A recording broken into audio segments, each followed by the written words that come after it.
This is Radio Nepal. I'm Kaushal Ghimire with the news, the headlines first. Newly elected members to the House of Representatives taking oath on coming Thursday. Nepali Congress to elect parliamentary party leader on Wednesday. CPN Maoist Centre Chairman Prachanda clarifies his party has not proposed any bottom line to form new government. And Thai warship capsizes, leaving 31 sailors missing. Now the news in detail. The Federal Parliament Secretariat has scheduled an oath-taking ceremony for newly elected members to the House of Representatives on coming Thursday. According to Secretary-General of the Parliament Secretariat, Dr. Bharatraj Gautam, the swearing-in ceremony for the new members in the lower house will take place at 1 p.m. on Thursday.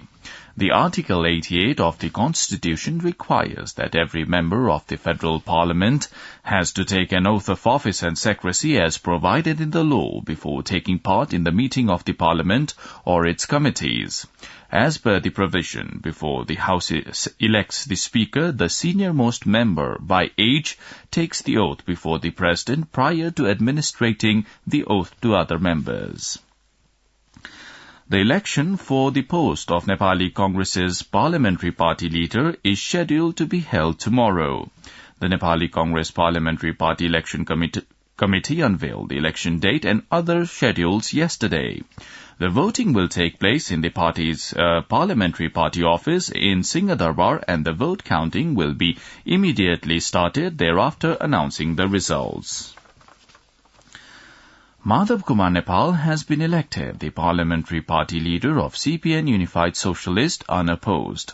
A meeting of the party's House of Representatives members took a decision to give leader Nepal the responsibility.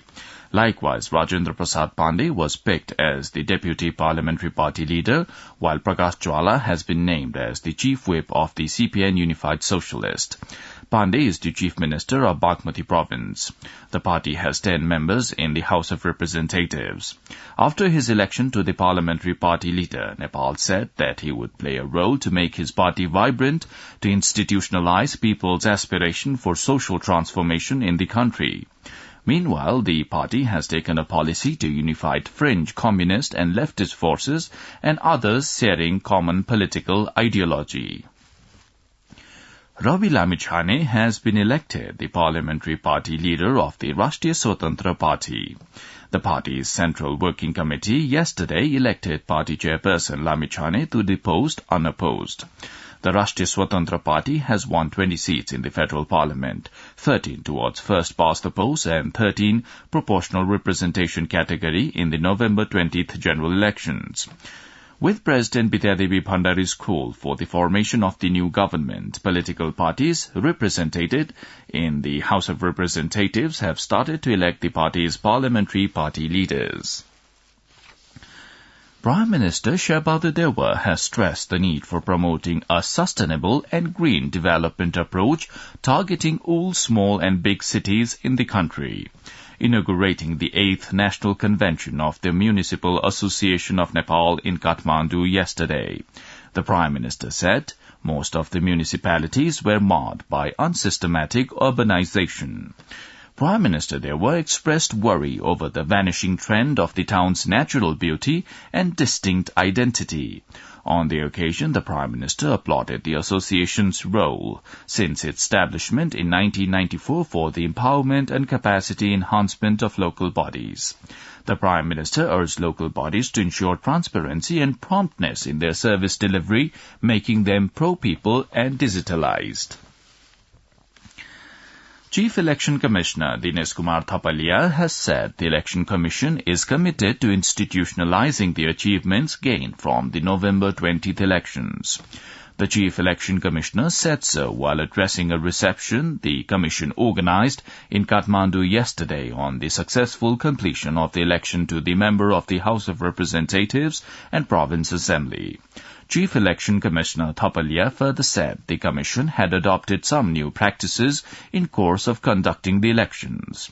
The Chief Election Commissioner shared that preparations had been made to present a bill related to the election management and operation in the first session of the newly elected House of Representatives. President Bidyadevi Bhandari, Prime Minister Shyabadu Deva, Acting Chief Justice Hari Krishna Kaki, National Assembly Chair Ganesh Prasad Timilsina, high-level government officials, leaders of political parties had attended the reception organized by the Election Commission. Likewise, chiefs and representatives of diplomatic missions, chiefs of security bodies, and industrialists, among others, were also present on the occasion. The government has approved the Seasonal Workers Management Directory 2022.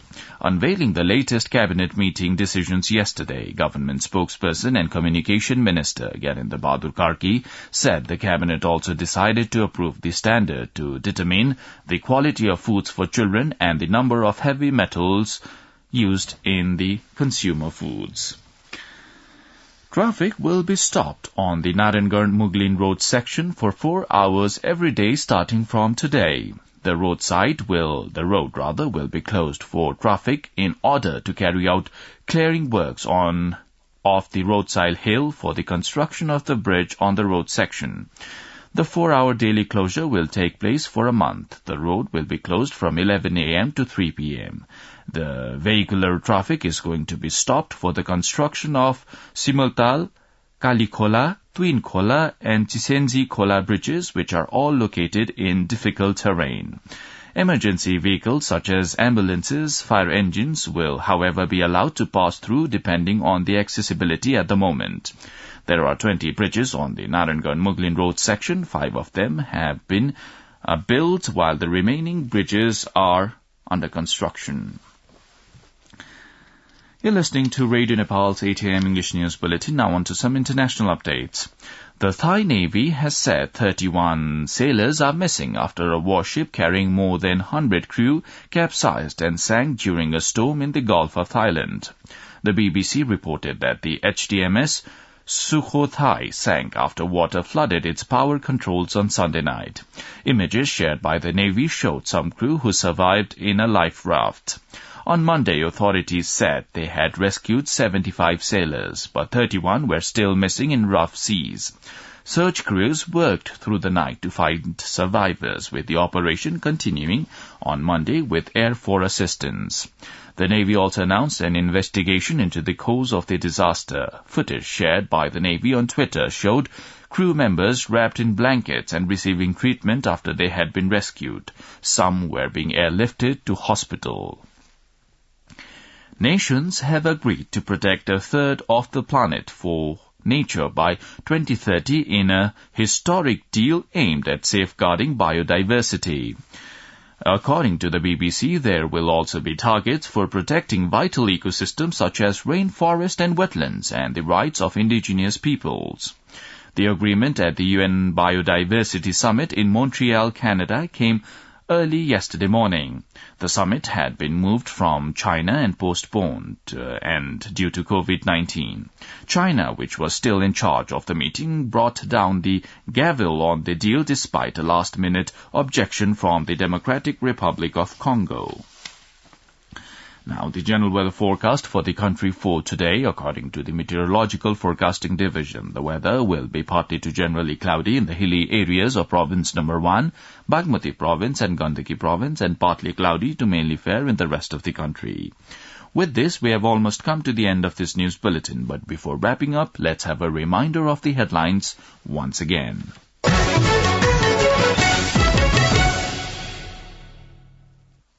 Newly elected members to the House of Representatives taking oath on coming Thursday. Nepali Congress to elect parliamentary party leader on Wednesday. CPN Maui Centre Chairman Prachanda clarifies his party has not proposed any bottom line to form new government. And Thailand warship capsizes, leaving 31 sailors missing. Well, that's all the news we have for this bulletin. Our next bulletin in English will be at 2 in the afternoon. You can also listen to us online at our website, www.onlineradionepal.gov.np. Keep listening to Radio Nepal and have a good day.